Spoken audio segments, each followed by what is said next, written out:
YouTuber Nusantara adalah sekumpulan konten kreator yang secara rutin mengadakan pertemuan, baik dengan Joko Widodo maupun Gibran Rakabuming.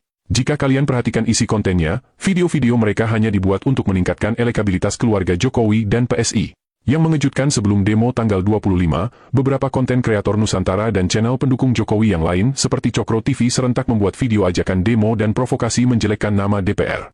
Channel Parblak misalnya menuliskan judul di tanggal 24 Agustus 2025. Bubarkan DPR. Besok kita demo besar-besaran. Apa yang terjadi dengan para pendukung Jokowi? Kenapa mereka berbalik menyerang kebijakan Prabowo dan memprovokasi masyarakat melakukan aksi demonstrasi yang anarkis?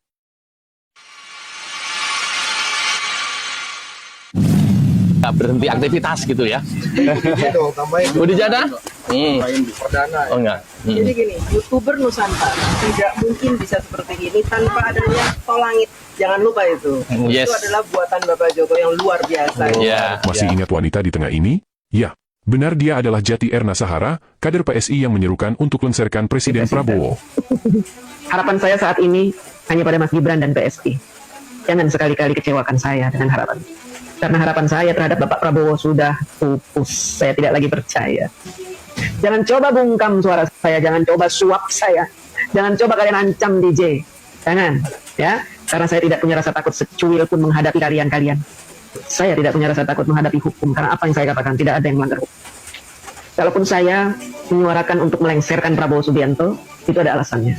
Karena Rangkaian peristiwa ini seolah sebuah benang merah yang jika diurai akan sampai pada demo berdarah saat ini. Mereka secara rutin mengadakan pertemuan di Solo. Jika Erna Jati Sahara secara terang-terangan menyerang Prabowo, para loyalis Jokowi yang lain yang tergabung dalam kelompok YouTuber Nusantara dan para kader PSI lebih memilih politik dua muka. Alih-alih menyerang Prabowo, mereka memancing kemarahan rakyat melalui isu kenaikan gaji DPR. Mereka tahu bahwa kenaikan tunjangan DPR bukan atas inisiatif DPR. Mereka tahu bahwa kenaikan tunjangan adalah kewenangan pemerintah. Bukan hanya pada DPR, Prabowo juga menaikkan gaji hakim dan pegawai negeri sipil, termasuk guru. Tapi kenapa para loyalis Jokowi menyerang DPR? Mereka tahu bahwa saat ini kekuasaan Prabowo masih sangat kuat. Prabowo didukung 80% kekuatan wakil rakyat di DPR yang bergabung dalam koalisi Kim Plus. Jika mereka terang-terangan menyerang Prabowo, yang ada justru Prabowo akan menggunakan tangan kekuatan legislatif memberhentikan Gibran dan mengusir semua relawan termasuk para kader PSI di pemerintahan dan komisaris BUMN. Maka langkah pertama yang mereka lakukan adalah melumpuhkan DPR. Di berbagai media, mereka membodohi masyarakat seolah DPR bisa dibubarkan. Padahal kita tahu, dalam sebuah negara demokrasi, 3 pilar ini harus ada, yaitu unsur eksekutif atau pemerintah, yudikatif atau kekuasaan kehakiman dan legislatif atau wakil rakyat. Tanpa salah satu dari unsur ini, negara tidak layak disebut negara demokratis. Di masa lalu, dalam sistem kerajaan, wakil rakyat tidak dibutuhkan, karena pemegang kekuasaan satu-satunya adalah raja. Dan itulah yang terjadi jika DPR dibubarkan. Presiden bisa bertindak suka-suka hati, tanpa pengawasan legislatif. Framing kedua yang dibangun oleh para buzzer ini adalah DPR joget-joget ketika mendengar tunjangan mereka naik. Tapi faktanya, acara joget itu dilakukan Presiden dan DPR saat sidang tahunan istimewa dalam rangka menyongsong peringatan Hari Kemerdekaan Indonesia pada tanggal 16 Agustus.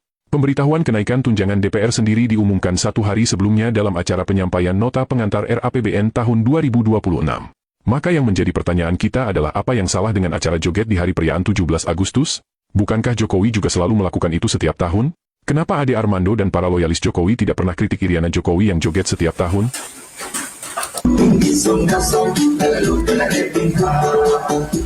Bukan hanya pada saat perayaan 17 Agustus, Jokowi dan Iriana bahkan mengadakan peragaan busana di kalangan kabinetnya di halaman istana sambil joget-joget di saat utang negara sedang menumpuk.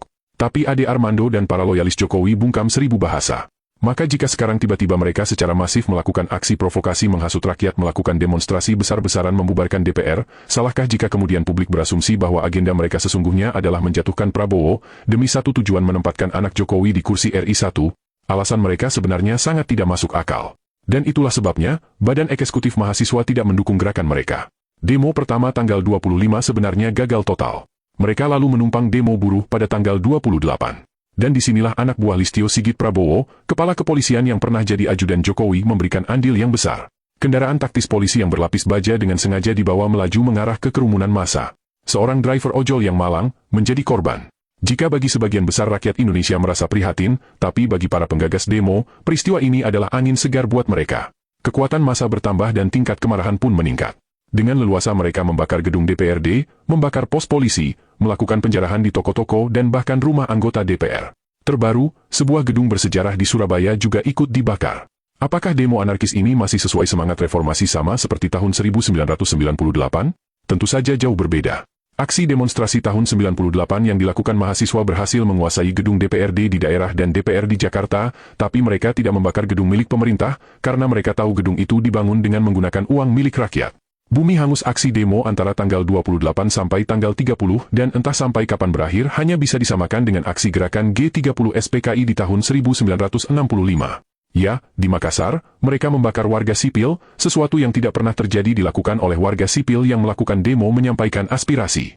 Biasanya, hanya aparat yang berlaku kasar pada masyarakat sipil, tapi demo yang diprovokasi para buzzer ini adalah demo sipil membantai sipil. Maka tidak ada tindakan lain yang paling masuk akal untuk dilakukan Prabowo saat ini. Demi mengamankan aset negara dan melindungi nyawa masyarakat tak berdosa, Prabowo harus bertindak tegas. Tangkap dan penjarakan para buzzer, provokator aksi demonstrasi, dan termasuk donatur mereka. Iya, Ibu, selamat sore. Ini ada apa saja yang dibawa? Ibu boleh kenalan dari mana? Ini dari namanya siapa, dari mana Ibu? Oh, jangan saya. Ya, ini kalau kita bisa lihat, mereka ini membawa berbagai macam makanan, ada minuman, kemudian ada nasi juga, kemudian ada makanan ringan yang Ada yang kenal ibu ini? Kenapa dia pakai masker dan menolak untuk diwawancara?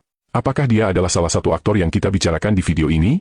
Siapa yang membiayai logistik untuk pendemo? Dan apa motivasi mereka menyediakan makanan untuk massa yang membumi hanguskan gedung-gedung yang dibangun pakai uang rakyat dan bahkan membakar rakyat sipil tak berdosa?